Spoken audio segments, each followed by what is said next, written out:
ছুটির দিনে আমি অনেক কিছু করে থাকি, তো আজকের ব্লগে আপনাদের সঙ্গে সেই সব কিছুই শেয়ার করব। হ্যালো সবাইকে, কেমন আছেন সবাই? কয়েকদিন আগের একটা ব্লগে আমি আপনাদেরকে বলেছিলাম আমার পরীক্ষা চলছে। আমার সেই ছোটবেলা থেকেই দিনের বেলা কেন জানি না পড়তে ভালো লাগে না। সারা বছর যেহেতু তেমন পড়ালেখা হয় না, তাই পরীক্ষার আগের রাতগুলোতে একটু বেশি করে পড়ি। তো ছুটির দিন সকালবেলা উঠে আমি সবার আগে ফ্রেশ হয়ে নিলাম।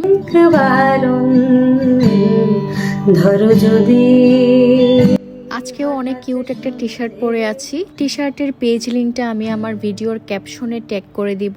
আজকে যে একদম সকালে উঠেছিলাম তা কিন্তু নয়, প্রায় 12টা বেজে গিয়েছিল।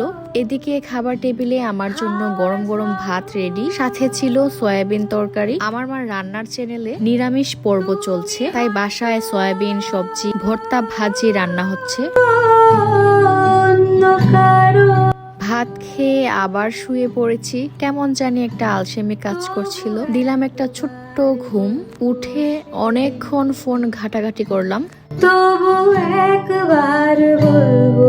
এরপর ভাই বোন মিলে বাসার টুকটাক সবকিছু পরিষ্কার করতে লাগলাম। সবার আগে একে একে সবার রুমের ফ্যান পরিষ্কার করা হয়েছিল। আমার ভাই সব সময় সবার রুমের ফ্যান পরিষ্কার করে দেয়। হঠাৎ সন্ধে পুরো বাসাটা আমি ভালো করে ঝাড়ু দিতে লাগলাম। আমি অনেক সুন্দর করে ঝাড়ু দেই, তবুও আমার মা বলবেন আমি নাকি মায়ের মতন পারি না। আসলেই পারি না, মায়েরা বেস্ট, মায়েদের কাজও বেস্ট। আমার সঙ্গে আমাদের ড্রয়িং রুমটা সবসময়ই গুছানো থাকে, কারণ ড্রয়িং রুমে কারো আসা যাওয়া হয় না। তবে গতকাল রাতে সবাই টিভিতে বসে খেলা দেখছিল, এই জন্য এই অবস্থা। তবে এগুলা ঠিক করতে বেশিক্ষণ লাগে না, টুসটাস করে সব কিছু ক্লিন করে ফেলেছি। হঠাৎ শুনতে এদিকে ঘামতে ঘামতে আমি শেষ। আমি নর্মালি অনেক বেশি ঘামি, তবে আমি কিন্তু অনেক বেশি পানি খাই। একমাত্র ড্রয়িং রুমের ফ্যান সবচাইতে কম অপরিষ্কার হয়। আরো অনেক কাজ ছিল যেগুলো করা হয়েছে, কিন্তু ভিডিও ক্লিপ নেওয়া হয়নি। আমি তো ভাই ঘামতে ঘামতে শেষ।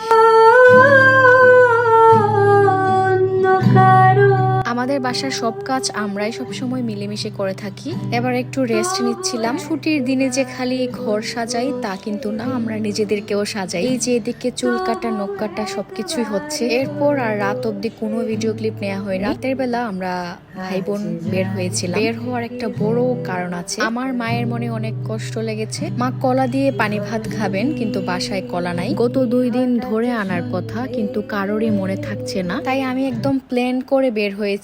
সবার আগে গিয়ে কলা কিনবো, তারপর বাকি যা কিছু আছে। আমার কিন্তু বাজার করতে বেশ ভালো লাগে, বিশেষ করে সবজি বাজার। কিন্তু আমাকে দিয়ে আমার মা বাজার করান না, আমি নাকি ঠকে যাই। প্রত্যেকটা ছুটির দিনে রাস্তা অনেক বেশি ফাঁকা থাকে, মানে অন্যান্য দিনের তুলনায়। আমরা দুজন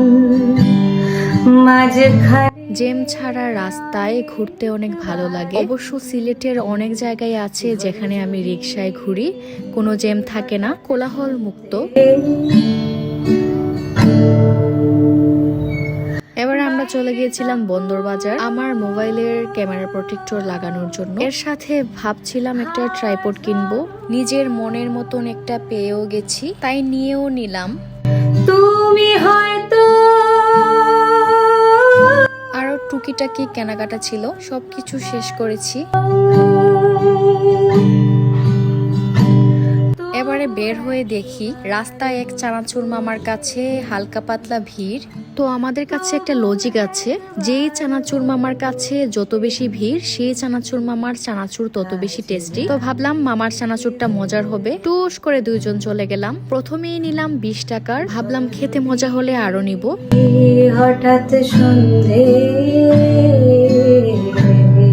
চানাচুরটা আসলে অনেক মজার ছিল, একদম অন্যরকম একটা টেস্ট। দেখে মনে হচ্ছিল একেবারেই সহজ সরল চানাচুর মাখা, কিন্তু খেতে ভারী মজা। চানাচুর মামারা আসলে বাসায় যা খেয়ে আসে, শরীরে যে শক্তিটা থাকে, চানাচুর বানাতে গিয়ে মনে হয় সেই সব শক্তি খরচ করে ফেলে। যাই হোক, আমরা আবারও আরো 20 টাকার চানাচুর নিয়েছি। তবে চানাচুর মামার আমাদেরকে অনেক ভালো লেগেছে, কারণ আমরা অনেক সুন্দর করে প্রশংসা করেছিলাম, যার জন্য উনি 20 টাকার প্লেটে আমাদেরকে আরো বাড়তি চানাচুর দিয়েছিলেন। নিয়ে নিলাম বাড়তি নাগামরিচ, ঝাল ছাড়া তো আমাদের চলে না ভাই।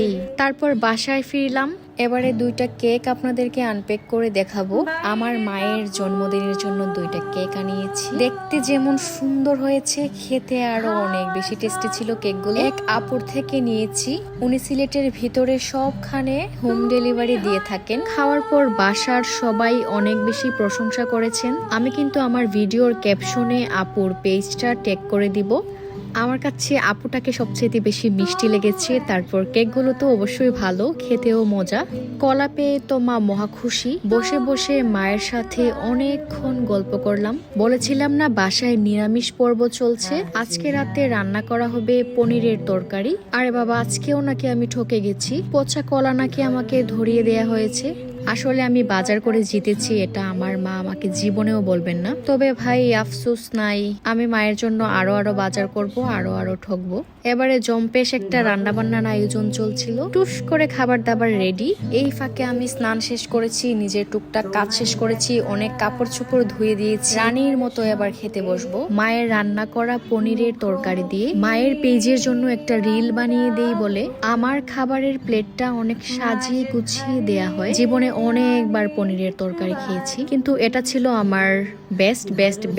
অনেক বেশি মজা লেগেছে। এই রেসিপিটা আপনাদের সঙ্গে কি শেয়ার করব, এটা তো আমি নিজেই শিখে ফেলবো। নেক্সট একদিন আমিও ট্রাই করব। তবুও যারা রেসিপি পেতে চান তারা অবশ্যই আমার মার ফেসবুক পেজে একটা ফলো দিয়ে আসবেন। ইউটিউব চ্যানেলটাও সাবস্ক্রাইব করে দিবেন।